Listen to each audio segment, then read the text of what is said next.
Olá, o documento Jovem Pan de hoje vai trazer todos os detalhes sobre o atentado contra o candidato à presidência dos Estados Unidos, Donald Trump. E também nós vamos relembrar episódios de violência contra presidentes e candidatos americanos e de outros países, inclusive aqui no Brasil. Começamos essa edição mostrando quais foram as falhas na segurança dos Estados Unidos que atingiu a população e que poderiam ter causado a morte de Trump.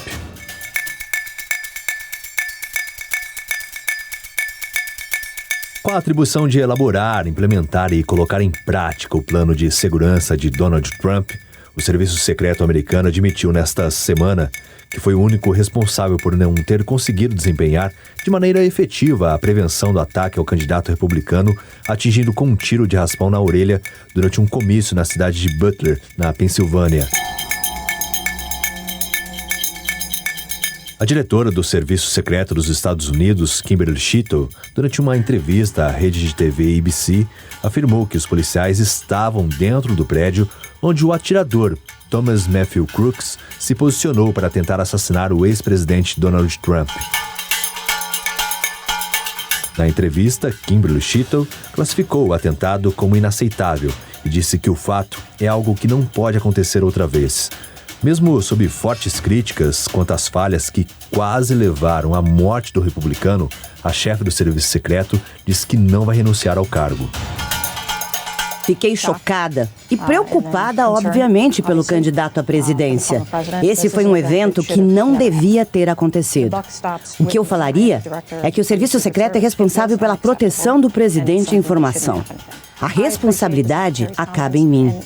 Eu sou a diretora do Serviço Secreto. Foi inaceitável e é algo que não deve acontecer de novo. As declarações da diretora do Serviço Secreto repercutem nesse momento principalmente entre os eleitores mais trumpistas. Esses eleitores, eles procuram encontrar um motivo pelo qual o Serviço Secreto teria deixado acontecer uma falha de segurança dessa magnitude durante o comício em Butler. O que acontece, claro, é que as investigações ainda estão no começo, mas o Serviço Secreto mantém, pelo menos oficialmente, a postura de que foi cumprido o regulamento estipulado em todos os comícios, todos os eventos públicos onde há participação do atual presidente ou de qualquer ex-presidente, como no caso de Donald Trump. A gente ainda pode especular o que vai acontecer com a diretora do Serviço Secreto quando as investigações forem concluídas, mas nesse momento há uma pressão muito grande para que ela acabe deixando o cargo, para que ela e outros nomes fortes do Serviço Secreto deixem os seus cargos consequentemente. O que isso significa? De onde que vem também essa pressão? Muito parte, claro, de uma postura do próprio Trump e dos seus apoiadores, historicamente falando, não necessariamente apenas neste caso, de questionar o establishment, de questionar as instituições americanas. Muitas vezes Trump questionou a justiça local, como a gente viu recentemente na acusação criminal que ele enfrentou em Nova York e acabou sendo condenado, mas todos os casos jurídicos no qual Trump esteve envolvido nos últimos anos, principalmente depois que ele deixou a presidência, houve uma certa pressão, tanto dele quanto dos seus apoiadores, contra o sistema judicial, contra as instituições americanas, algo que o lado de Joe Biden, o lado democrata, considera como uma ameaça à democracia. As denúncias, elas são feitas sistematicamente, constantemente. As ameaças são rastreadas pelas redes sociais através de software bastante sofisticado que o FBI e o próprio Serviço Secreto costumam fazer. Então, todo local que vai ser um local, enfim, onde o candidato vai estar presente, ou o presidente vai estar presente, ele passa a ser rastreado, não só fisicamente em relação ao local, possibilidade de bombas, locais mais vulneráveis, janelas por onde pode acontecer a colocação de fuzis, como aconteceu com o Kennedy na passagem dele por uma avenida lá no Texas, mas também, como ficou evidente, o atirador. Consta que o atirador apareceu rapidamente sob o telhado e não tinha sido detectado antes. Mesmo assim, a falha aconteceu. A reação do atirador do Serviço Secreto, que estava ali, acabou matando o atirador.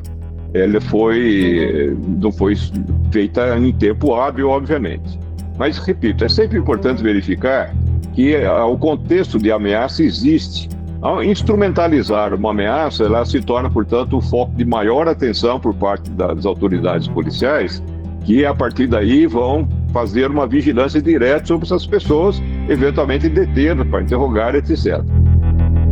O fato é que os agentes dos Estados Unidos que estavam espalhados por diversos pontos do comício de Trump não foram capazes de evitar que o atirador, Thomas Matthew Crooks, de 20 anos, quase acertasse na cabeça de Trump.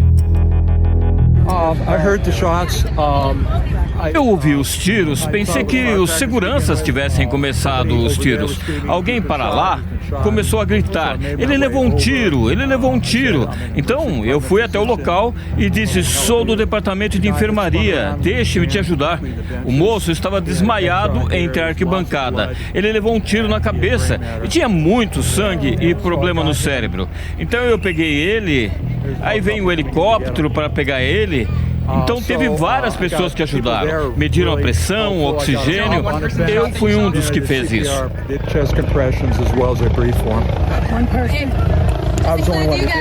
Donald Trump, logo depois de ser atingido, chegou a colocar a mão na orelha direita. Imediatamente, os agentes do serviço secreto subiram no palco e ficaram ao redor do ex-presidente para protegê-lo. Em se tratando de um presidente, sempre vai ter uma possível ameaça, não importa a nação dele. Em se tratando dos Estados Unidos, é sempre a pessoa mais alvejada, o perdão do trocadilho aqui, na história, né? A pessoa que está mais no centro da periculosidade. Sempre você vai ter que ter um protocolo de segurança de determinadas autoridades, mesmo que ela fale assim que não tem interesse. A segurança, ela é funcional, ela não é pessoal. A segurança é do cargo que a pessoa exerça ou exerceu no caso de ex-presidentes. Mesmo se Donald Trump não tivesse sido presidente, ele teria um protocolo de segurança na condição de pré-candidato, né? Justamente para você dar uma lisura democrática à própria eleição que se aproxima em novembro. Então, quando precisa de segurança, estas autoridades sempre precisarão. O quanto, a forma, vai depender sempre do planejamento, do local, do horário, do dia, de noite, tá frio, tá calor, chuva, tipo de vestimenta, etc. Tudo isso é avaliado criteriosamente pelo corpo de segurança daquela autoridade. Você tem que tomar, a partir de determinadas situações, uma série de cuidados que você não tinha antes. Não é? É só você observar, por exemplo, como nós vimos, a atuação do serviço secreto norte-americano agindo imediatamente, não é? Com relação ao assassino, né, ao possível assassino de Donald Trump. Então você tem aí, em razão de determinados acontecimentos históricos, um recrudescimento na segurança dos candidatos, um recrudescimento na segurança do presidente do país, justamente porque você pretende proteger a figura do chefe de Estado e de chefe de governo. Em outros lugares, onde isso não acontece com tamanha frequência, os níveis de proteção são menores. Então, uma das coisas que acontece geralmente, em razão disso, é que determinados políticos podem, e a gente tem observado isso ao longo da história, em razão de determinadas situações, também se alienarem e se distanciarem do povo, justamente por medo de que determinada situação aconteça. Evento fechado, menor. Varredura, isolamento do local, agentes ali então já controlando com bastante antecedência o acesso, às vezes uma, às vezes duas, às vezes três varreduras em tempos distintos, buscando explosivo, buscando vulnerabilidades de entrada estrutural, né? Como aquela questão de duto de ar-condicionado, né? De depósitos, de sótãos, enfim, dentro daquele estabelecimento fechado. A gente imagina um estabelecimento fechado, não é um estabelecimento pequeno. Você pode ter ali um ginásio que cabe 10, 15, 20 mil pessoas. Então, o acesso dessas pessoas num evento fechado com portarias menores, fica mais fácil o seu controle. Eu penso que é uma das perguntas mais difíceis e complexas, porque dificilmente quem trabalha com segurança de autoridade ela possa afirmar sempre com 100% de certeza assim: o evento está blindado. Olha, é muito difícil você falar, olha, o protocolo. Você tem um protocolo a ser seguido, você tem um planejamento a ser seguido, e muitas vezes no meio do caminho surge uma questão que não foi prevista, né? E às vezes dentro de um próprio staff, perto de uma questão, dizem, né, foi veiculado que o staff do presidente Donald Trump havia pedido mais segurança. Então uma questão que é sempre muito onerosa, seja ela pública ou particular, obviamente que você tem custo, é o número de agentes. É muito oneroso. Dependendo do evento, a própria autoridade não quer a ostensividade desses agentes. Ela mesma, a autoridade, irá dificultar o serviço da sua própria segurança. Quando ela declina, não, eu estou falando, só que ela não é a autoridade na segurança, ela não é a conhecedora, ela é a autoridade pública. Os agentes ali que fazem a segurança que conhecem justamente do planejamento e dos protocolos, né? Então o que acontece? Pode pensar assim, mas vai acontecer um evento quando a segurança já sabe que ela não está contente? Eu diria para vocês que na maioria das vezes, um atentado bem planejado, ele tende a ter êxito. Como eu falei, se você tiver um evento ali fechadinho, com controle de acesso, você tem um controle muito maior. Controle 100% nunca há. Então fala assim, olha, como é que você vai exaurir ali o planejamento? São planejamentos de semanas, de dias, evento fechado, evento aberto, quem tem acesso, análise, essa conversa entre agências, análise das ameaças, verificação das fontes, o que mudou, qual é a atenção, há todo um, entre aspas, termômetro que é avaliado, mas simplesmente fala assim, olha, a segurança aqui ela está contente?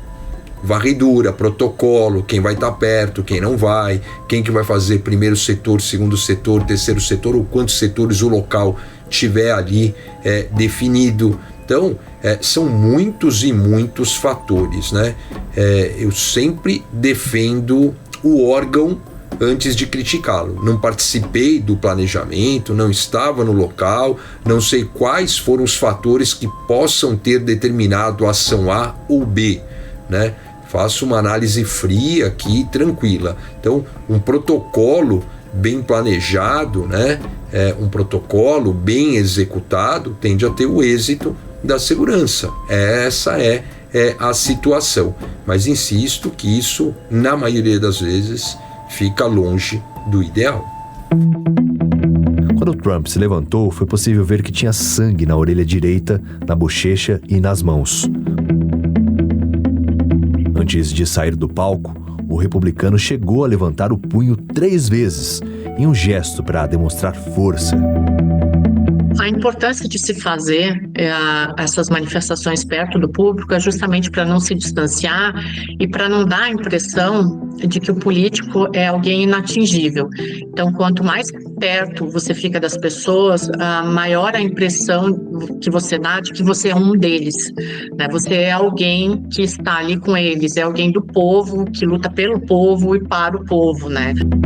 O gesto foi repetido por algumas pessoas da plateia que começaram a gritar USA, sigla em inglês para os Estados Unidos.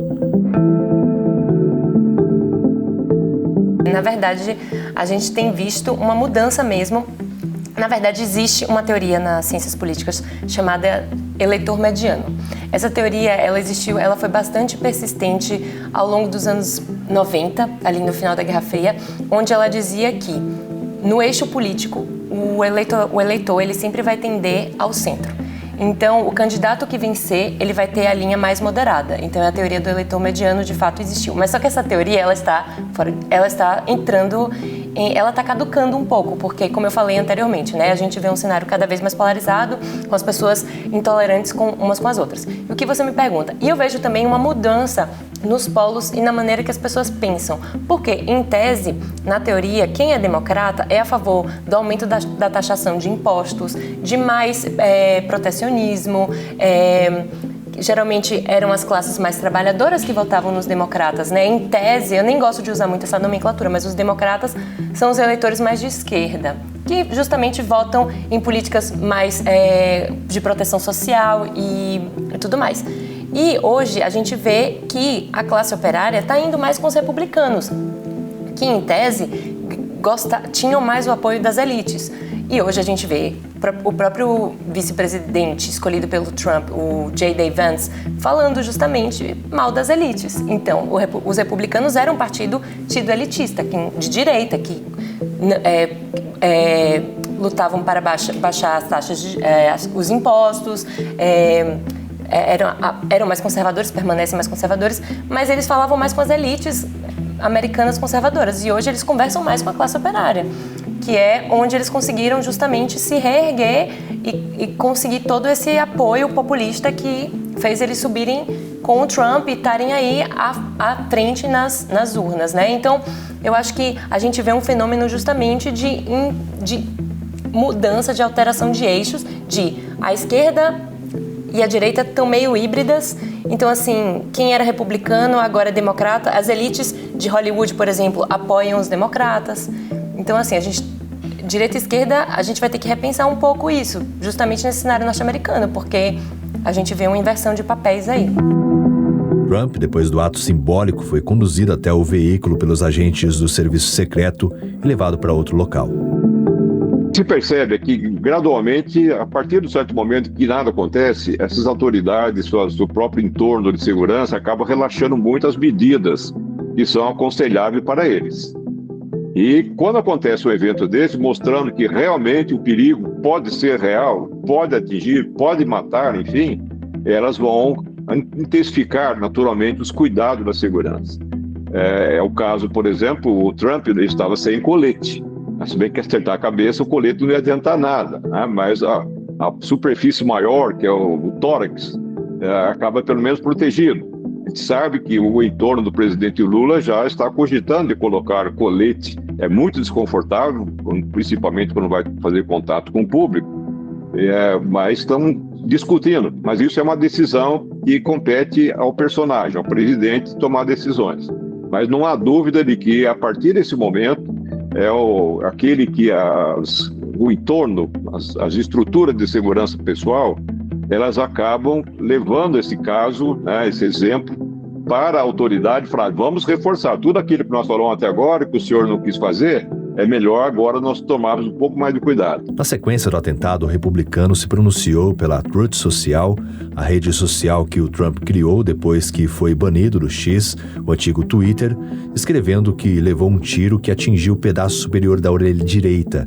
Afirmou que soube que algo estava errado quando viu um zumbido, tiros e sentiu a bala rasgando a pele.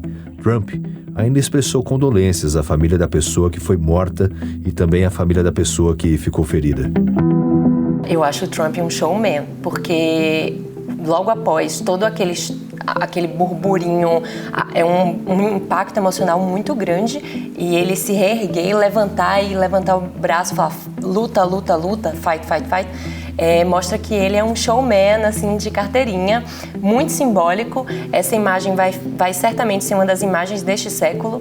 É uma imagem que pode definir o curso da democracia norte-americana, né? A gente estava até conversando aqui anteriormente, o impacto que um atentado tem a vida de um presidenciável quando ele sobrevive em termos de níveis de aprovação, em termos de maior suporte na corrida eleitoral. A gente estava mencionando aqui o caso do Reagan, que após sofrer um atentado, sua popularidade subiu de 55% para 70% em um mês, 15%. Então, essa imagem certamente icônica. A gente tem a possibilidade de viver num mundo da tecnologia, onde tudo é instantâneo. A gente pôde acompanhar o atentado como se a gente estivesse vendo ao vivo lá. Então, ter essa imagem dele levantar de tudo ao vivo é muito impactante. E sim, é a imagem do século que definirá certamente o curso da democracia norte-americana. Ainda pelas redes sociais, o filho mais velho, Donald Trump Jr., publicou uma foto do ex-presidente sendo retirado do palco e escreveu que o pai nunca vai parar de lutar para salvar a América. O líder do Partido Democrata no Senado se solidarizou com o ex-presidente. Chuck Schumer escreveu que estava horrorizado com o que aconteceu no comício e aliviado com o fato de Trump estar em segurança. Schumer afirmou que a violência política não tem lugar nos Estados Unidos. O governador da Pensilvânia, Josh Shapiro, disse nas redes sociais também que violência direcionada a qualquer partido político ou líder político é absolutamente inaceitável. Já o senador americano Bernie Sanders também escreveu que desejava a Donald Trump e a qualquer outra pessoa que possa ter sido ferida uma rápida recuperação.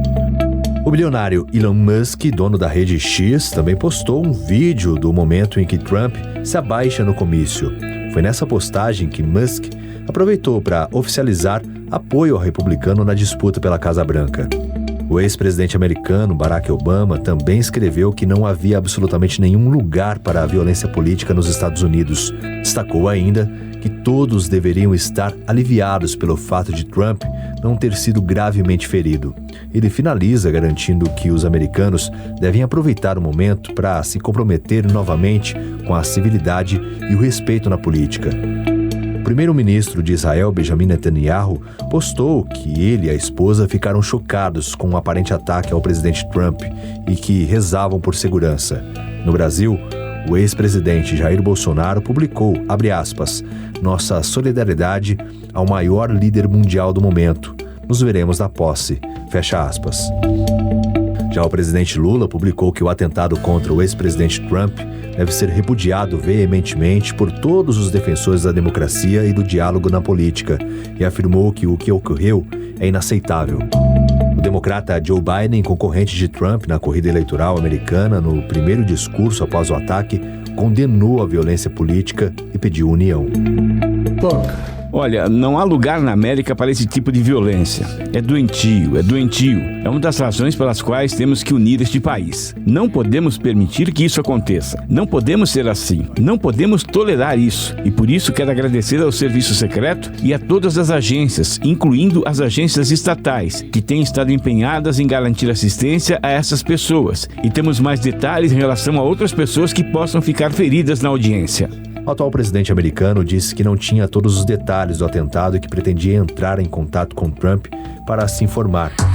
O ponto é que o comício de Trump foi um comício que deveria ter sido conduzido de forma pacífica e sem qualquer problema. Mas a ideia que existe violência política ou violência como esta na América é simplesmente inédita. Simplesmente não é apropriado.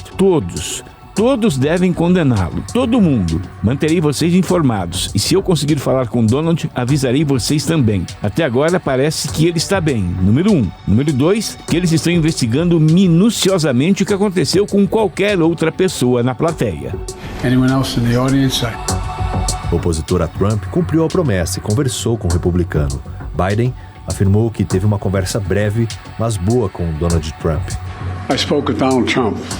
Ontem à noite eu conversei com Donald Trump. Eu estou sinceramente agradecido que ele está bem e se recuperando. Nós tivemos uma breve, mas boa conversa. Jill e eu mantemos ele e a família em nossas orações. Nós também estendemos nossas profundas condolências à família da vítima que foi morta. Ele era um pai. Ele estava protegendo a família das balas que eram disparadas. He lost his life. God love him.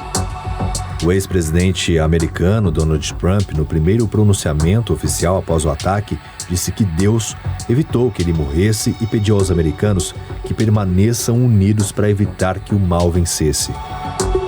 No geral, você pode ter aí uma tentativa, em razão de uma tentativa de assassinato frustrada, você pode fazer com que aquele que sobreviveu tenha aí um apelo popular muito maior, né, por assumir uma ideia e uma perspectiva de se transformar num herói nacional. Então, isto pode dar para o candidato uma notoriedade histórica muito maior do que ele poderia imaginar, justamente por ser visto também como mártir de um determinado movimento político. Veja, se nós analisarmos a questão do presidente Donald Trump agora, e daqui a alguns anos compararmos este processo eleitoral, obviamente que Trump entra para a história como um caso extremamente importante de uma tentativa de assassinato a um candidato à presidência dos Estados Unidos. Isso não vai acontecer com Biden. Então, para os livros da história, Donald Trump já fez muito mais história justamente por causa desta tentativa de assassinato. Então você vê que a história vai, no geral, reconhecer alguns determinados pontos, até que são pontos de inflexão ao longo da história de um país, justamente para enfatizar determinadas situações. Então, sobrevivendo, você pode se tornar não somente um mártir, mas a causa principal, a bandeira principal de um determinado movimento. E é por essa razão que líderes políticos que conseguem sobreviver tornam-se aí elementos importantes para as sociedades, porque no mundo em que você tem poucos heróis... Quanto ao atirador Thomas Mifflin Crooks, era registrado como eleitor republicano e teria usado uma arma comprada pelo pai. Crooks teria agido sozinho em um possível ato de terrorismo doméstico. O FBI prossegue com a investigação sobre a tentativa de assassinato. Várias testemunhas disseram que chamaram a polícia quando viram o agressor antes do tiroteio. As forças de segurança da cidade de Butler reconheceram ter respondido a uma série de relatos de atividades suspeitas. Por isso que as autoridades estão muito preocupadas, de maneira geral, com essas candidaturas que são as principais de qualquer contexto político. No caso específico do Trump, como acontece aqui no Brasil, ex-presidentes, eles têm uma escolta de segurança do próprio governo, mesmo já tendo saído do governo. O caso do Trump, por exemplo, a segurança toda dele é feita pelo serviço secreto. A segurança em ambientes abertos, naturalmente, tem um grau de risco muito maior, justamente porque a possibilidade de acesso de entrar novas pessoas, como entrou o atirador nesse caso do Trump, ela é muito grande, o risco é maior, portanto, mesmo quando essas comitivas de segurança fazem um rastreamento prévio. Normalmente, essas estruturas de segurança chegam aos locais onde o candidato ou o presidente, no caso, vai estar, pelo menos por 3 dias. Normalmente chega a aparecer por cerca de uma semana. No caso do presidente, vai além do avião presidencial americano, vai um Boeing só de equipamentos e veículos de segurança. Então, é importante sempre lembrar que a figura presidencial, ela tem, nos principais países, o Brasil não é diferente, o presidente é uma instituição. Não é só um cargo ocupado, eventualmente, por um indivíduo. E aqueles que saem também têm um forte lastro de relacionamento político e emocional, como nós vemos aqui também no Brasil, com Bolsonaro ou outros ex-presidentes que estão mais afastados. Mas sempre há um enorme perigo nas ações públicas de candidatos e também dos próprios presidentes. Apesar de não ter atingido em cheio o candidato republicano, Corey Comperator acabou morrendo no ataque. Ele tinha 50 anos, atuou como chefe do Corpo de Bombeiros Voluntários de Buffalo Township. Ele morreu enquanto tentava proteger a família. Outras 2 pessoas foram gravemente feridas e seguem se recuperando. Os Estados Unidos têm um histórico de violência política. Os presidentes e candidatos têm medidas de segurança rigorosas. Em 4 situações, presidentes dos Estados Unidos não sobreviveram a atentados no exercício do mandato. O republicano Abraham Lincoln foi o primeiro presidente assassinado na história dos Estados Unidos. Em abril de 1865, ele foi baleado na cabeça enquanto assistia a uma peça de teatro. O atirador era defensor da escravidão e Lincoln havia emancipado os negros.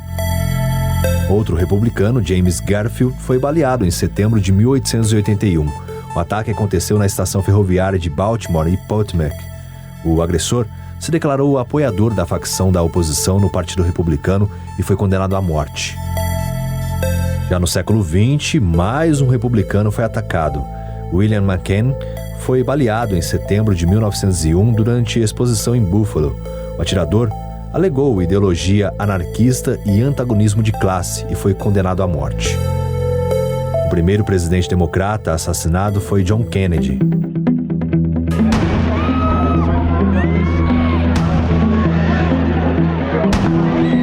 Kennedy foi morto a tiros no dia 22 de novembro de 1963. Ele visitava a cidade de Dallas em pré-campanha para as eleições presidenciais do ano seguinte.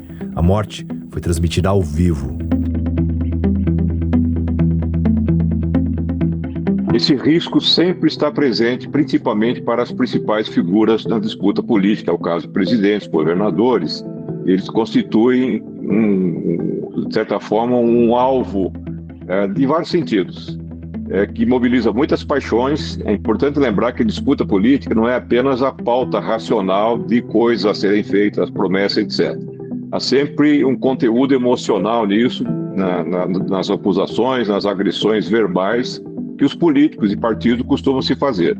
Isso acaba inflamando as torcidas políticas, de certa forma, e, além disso, existem pessoas perturbadas que levam essa inflamação emocional de uma forma muito profunda.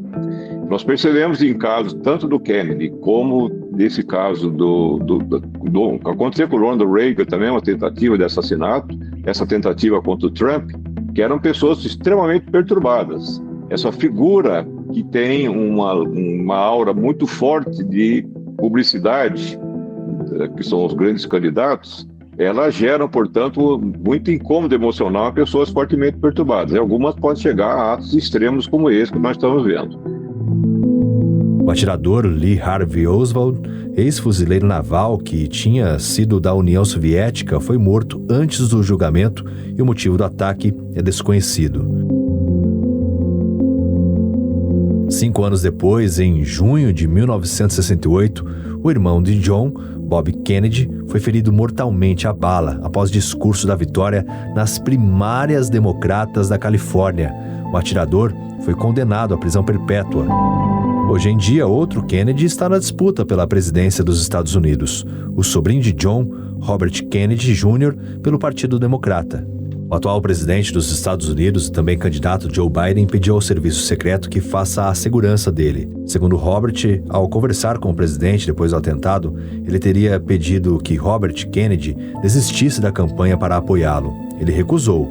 Um vídeo da conversa foi vazado pelo filho de Robert, o Bob Kennedy III.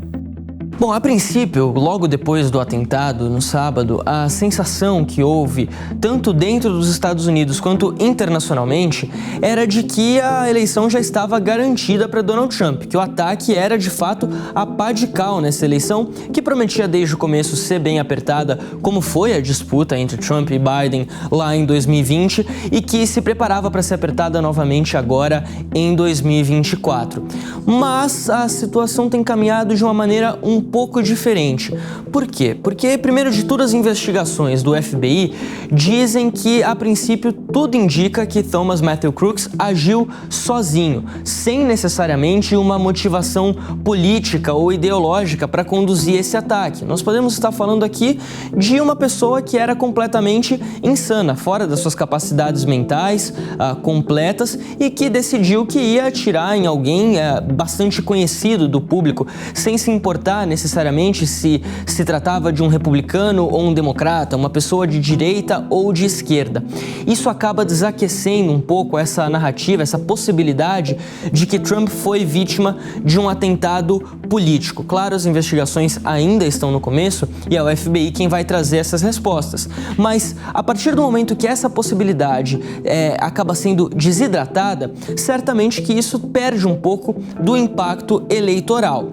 Trump, durante a convenção republicana nessa semana, também os seus filhos, a sua família e agora o seu vice, J.D. Vance, trataram desse caso extensivamente. Falaram que ele levou um tiro pelo país, que ele sangrou pelo país, e a questão da imagem, a imagem comunica bastante. Aquela foto, por exemplo, de Trump com o punho erguido, o rosto ensanguentado e a bandeira dos Estados Unidos no fundo, mostra uma pessoa patriota, uma pessoa que ama o país, que está disposta a correr riscos pelo país. Algo algo que o eleitor americano não tem identificado tanto assim em Joe Biden. Isso vai pesar, pode pesar bastante para aquele eleitor mais indeciso, aquele eleitor que em uma eleição vota democrata, mas na outra eleição vota republicano, que ainda não sabia para qual lado ir nessas eleições. Claro que o eleitor do Trump, ele está decidido a votar no Trump, isso não vai mudar.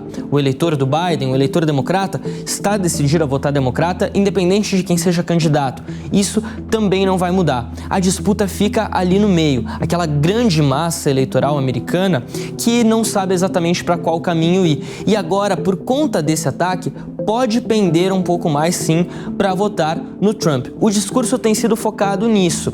Do lado do Biden, houve ali uma tentativa de esfriar, digamos assim, o debate político, que a gente sabe que, historicamente, nos últimos 8 anos, desde 2016, tem sido muito tenso, tem sido muito movimentado, cada vez mais fervoroso. Ele tentou desabastecer, tirar um pouco da gasolina dessa fogueira e tentar ir por um outro caminho, falando mais das ideias, falando mais de propostas, ao invés de ir direto na figura de Donald Trump. Aliás, Biden também tem ido agora em uma outra figura, a de Elon Musk, que é um grande apoiador de Trump, que entrou de cabeça nessa campanha depois do atentado, não apenas com declarações, mas também afirmando que vai fazer doações significativas para ajudar na campanha de Trump, e isso, claro, pesa muito. Eu vi uma matéria hoje ainda, enquanto a gente grava isso, falando que o Biden está com H1N1 e que ele só desistiria da disputa eleitoral se o médico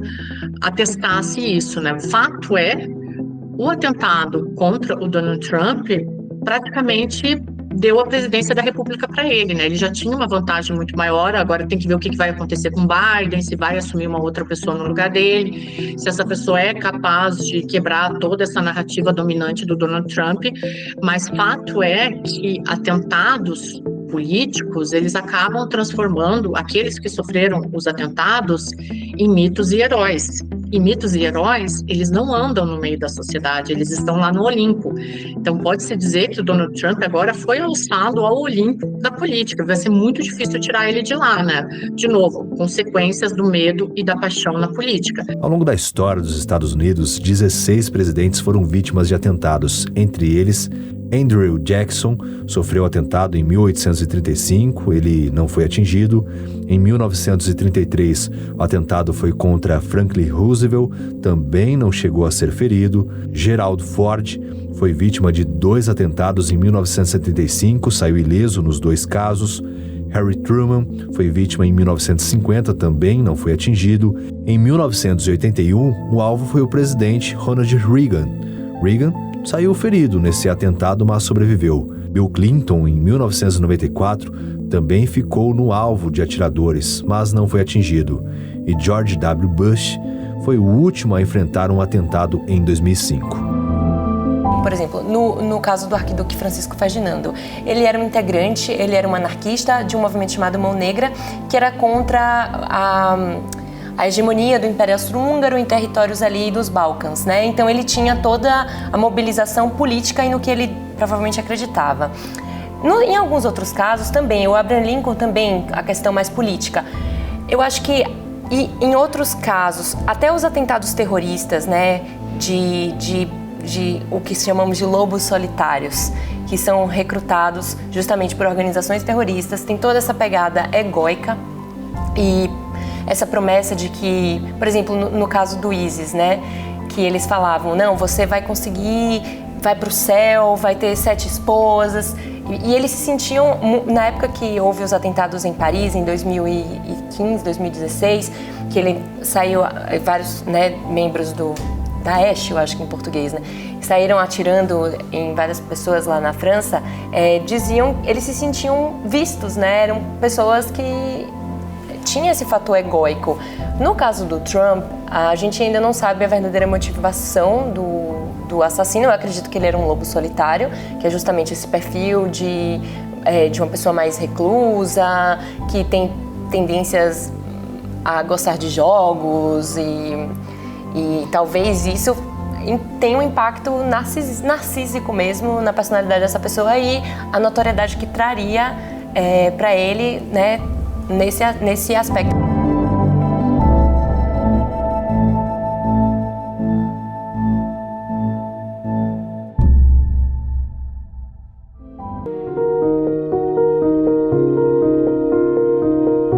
se está no poder, está na vitrine, e nem sempre estar em destaque é positivo.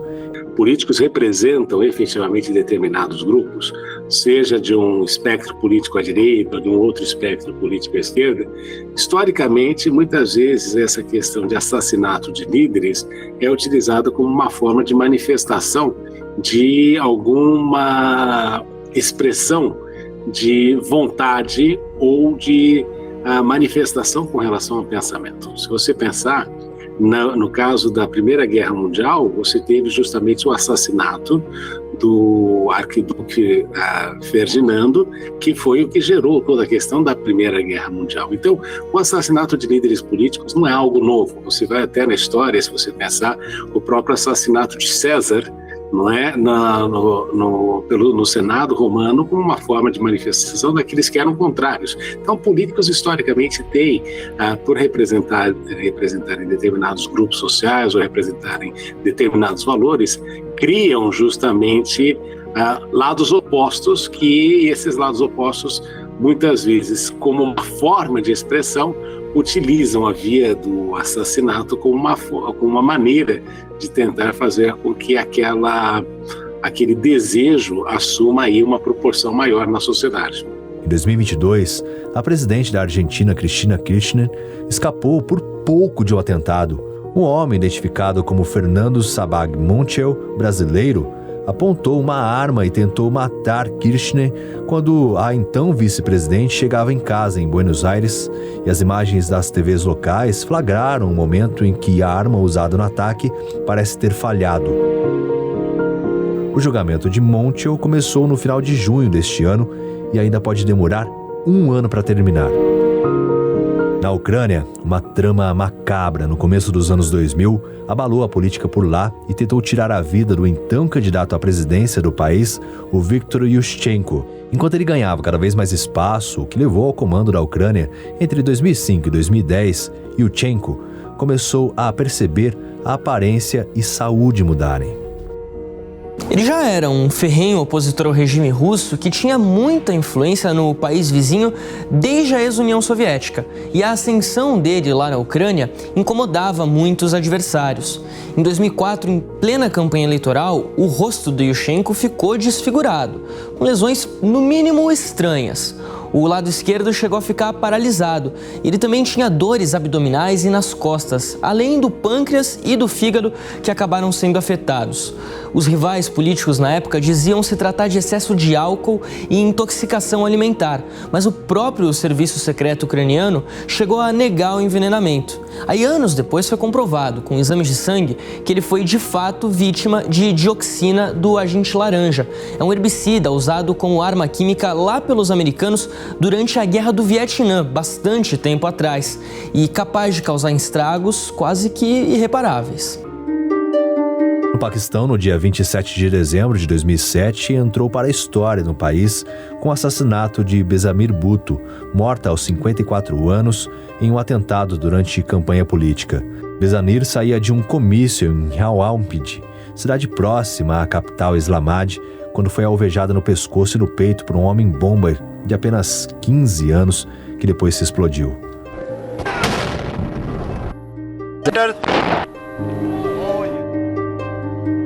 Bom, na época, os terroristas da Al-Qaeda chegaram a assumir a autoria da ação, mas aí ao longo dos anos, todos os envolvidos, desde os acusados até o juiz do caso, foram mortos. Benazir Bhutto, filha de Zulfikar Ali Bhutto, o primeiro premier do país eleito democraticamente no Paquistão, acabou sendo enforcado pelo regime militar.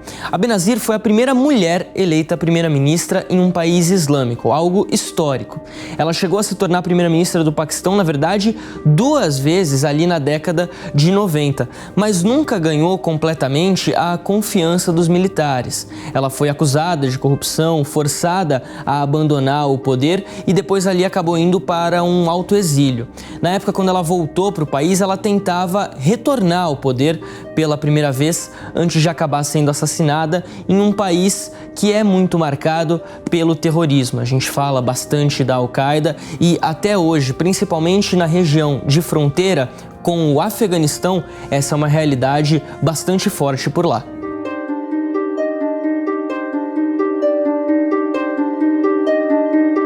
no caso da Benazir Bhutto, era justamente por aquilo que ela representava, era uma dinastia política no Paquistão, realmente importante, e que também teve ali uma série de outros problemas com relação a escândalos que foram apurados na época e um certo cansaço até com relação à família no poder.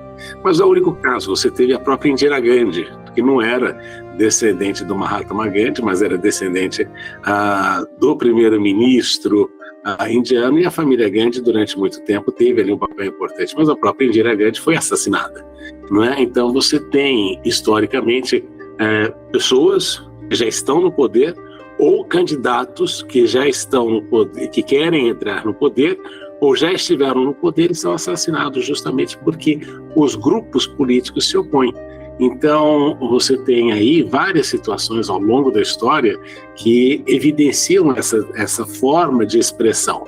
Não é? Você não está de acordo com o candidato, você não quer vê-lo participando do contexto político daquele momento e se opta aí pelo assassinato. Para os brasileiros, o dia 6 de setembro de 2018 também ficou marcado na história nacional.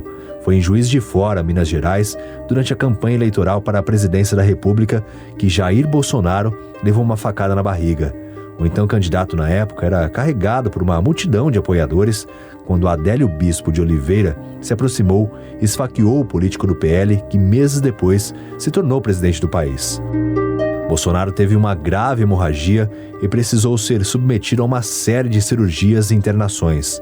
Até o ex-presidente diz que sofre com complicações por causa do ataque sofrido.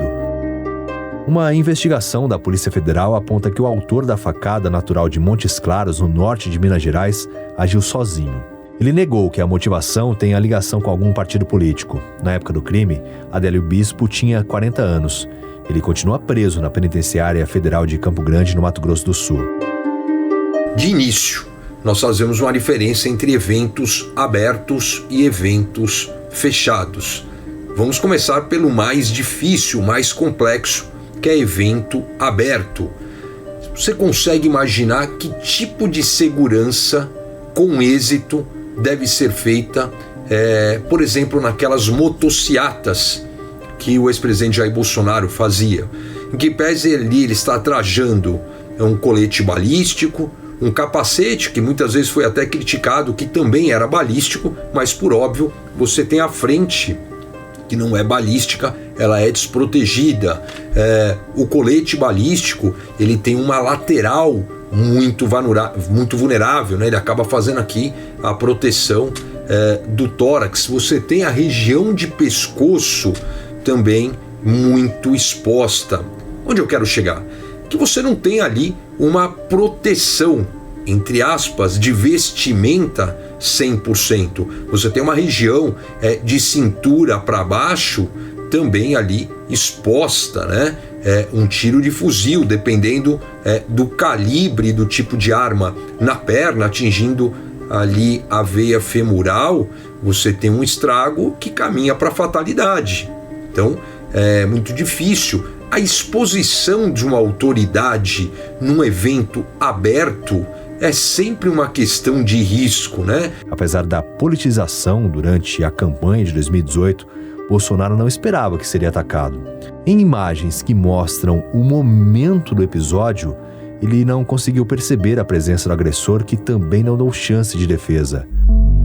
Não podemos nos iludir aqui de forma cinematográfica que não há o risco, sempre, mas sempre há um risco, não tenha dúvida.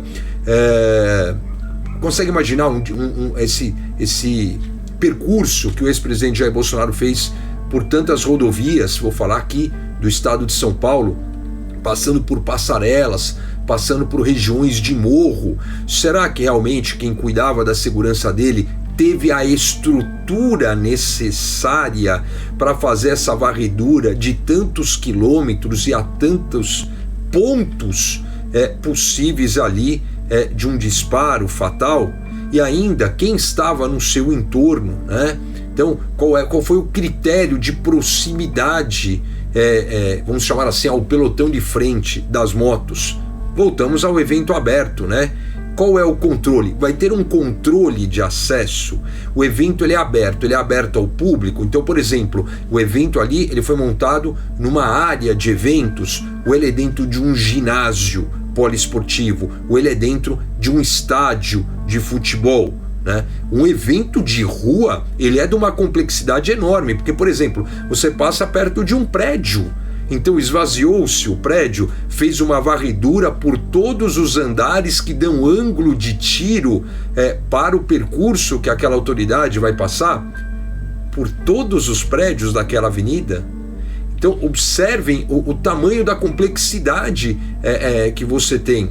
Além de serem alvo da violência política, Bolsonaro e Trump compartilham outras similaridades. Ambos tiveram os governos prejudicados pela pandemia da Covid. Outras coincidências reforçam a percepção de que Trump e Bolsonaro, com personalidades fortes e milhões de seguidores nas redes sociais e nas ruas, se opõem a posturas e lideranças estabelecidas nos meios político, jurídico, midiático e na sociedade civil. Os políticos também partilham da ideia do antissistema. Para a cientista política Daisy Ciocari, o ataque a Trump deve influenciar a política brasileira. A questão do Trump, ela tem um impacto direto aqui, principalmente porque o ex-presidente e os filhos dele sempre se declararam apoiadores do Trump, né? Inclusive enaltecendo ele. Não foi diferente agora depois do atentado, né? O ex-presidente Jair Bolsonaro, os filhos dele foram às redes sociais manifestar solidariedade. Isso acaba provocando, de novo, uma divisão nos discursos. Aqui no Brasil, o impacto vai ser muito grande porque a gente está em ano de eleição municipal. Então, vão existir discursos falando que o ataque foi feito por alguém comunista, que não desejava que um líder de direita ascendesse ao poder novamente. Então, dá uma narrativa muito forte para os apoiadores do ex-presidente Jair Bolsonaro de que existe alguém, uma parcela da população, uma instituição, que não quer que a direita volte ao poder, como tem acontecido em alguns países, né? Então tem um elemento de narrativa que é muito forte aí, principalmente se fortalecendo pelas manifestações do ex-presidente Jair Bolsonaro enquanto ele foi presidente, né? Que é muito diferente do atual presidente do Brasil. O presidente Lula tem um certo distanciamento do Trump, o que não acontecia com o Bolsonaro. Então dá elementos políticos muito fortes para essa campanha municipal e provavelmente, independente de quem for a presidência em 2026, né, o Pedro Malan sempre falava que no Brasil até o passado é incerto, então a gente não pode cravar que o ex-presidente Jair Bolsonaro não vá, mas se for algum representante do bolsonarismo, isso também serve para um discurso muito forte em 2026 de líderes de direita, de extrema-direita, tentando ascender ao poder e alguém, uma instituição, tentando impedir isso com violência, que é o que mais se abomina na política, né? Só que ambos não conseguiram a reeleição, mas se mantêm como grandes nomes da política nos países de origem e até mesmo no contexto internacional. Na história do país, de crime passional que matou João Pessoa, candidato a vice-presidente de Getúlio Vargas em 1930 e virou estopim para a Revolução daquele ano, ao atentado contra o jornalista Carlos Lacerda em 1954, episódios de violência política têm e tiveram forte impacto sobre a opinião pública em diferentes épocas que ajudaram a fortalecer figuras e movimentos ou a demolir reputações. Isso acontece desde a época do Império, com os Césares desfilando, com os eventos políticos, nomeações religiosas, e a gente vê isso acontecendo agora. A questão da visibilidade, ela é extremamente necessária para que se atinja o público, né? As relações sociais hoje, elas não são feitas diretamente, elas são feitas através das imagens que você cria, da imagem de um líder que vai até o seu povo, que ouve o seu povo e que traz essas manifestações e essas preocupações do povo para então um espaço institucional exclusivo, né? Então isso é extremamente necessário, não existe a menor possibilidade de fugir disso.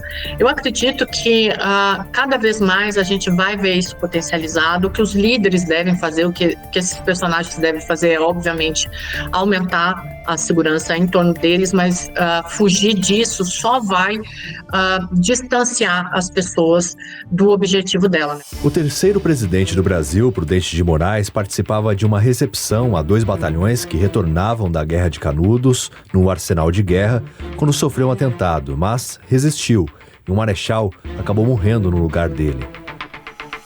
João Pessoa, candidato à vice-presidência da República ao lado de Getúlio Vargas, foi morto a tiros pelo advogado João Duarte Dantas. O crime tinha motivações pessoais, com um pano de fundo político.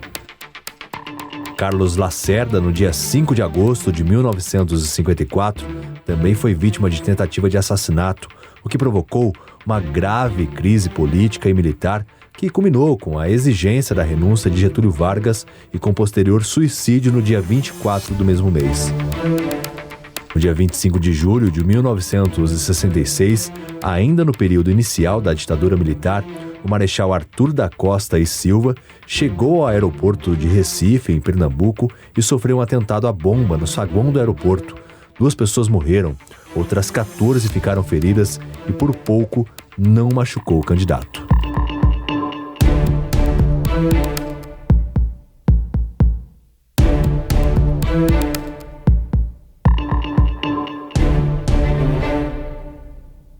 O documento Jovem Pan fica por aqui. Agradeço demais a sua companhia nesta edição e para rever todo o nosso conteúdo, basta ter ou baixar o aplicativo Panflix ou então pelo nosso canal no YouTube.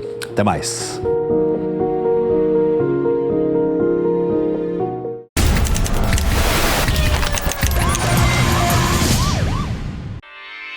Realização Jovem Pan News.